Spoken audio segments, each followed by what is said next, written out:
Dans cette séquence, on va faire un exemple d'application utilisant la notation avec le symbole sigma, qui représente la somme. Donc, cette fois-ci, on vous donne une somme, 1 au carré, plus 2 au carré, plus 3 au carré, plus etc., plus 25 au carré, plus 26 au carré.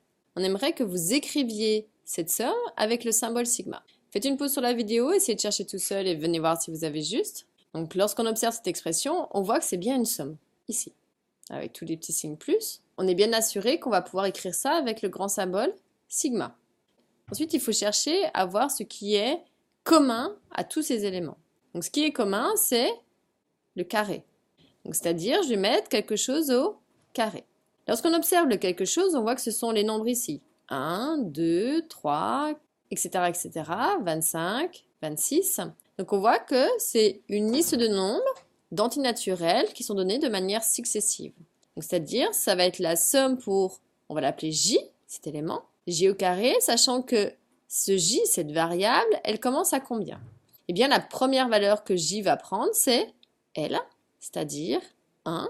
Et la dernière valeur que J va prendre, c'est L, c'est-à-dire 26. Donc en fait, cette somme ici, elle se simplifie en écrivant sigma pour J égale 1 à 26 de J carré.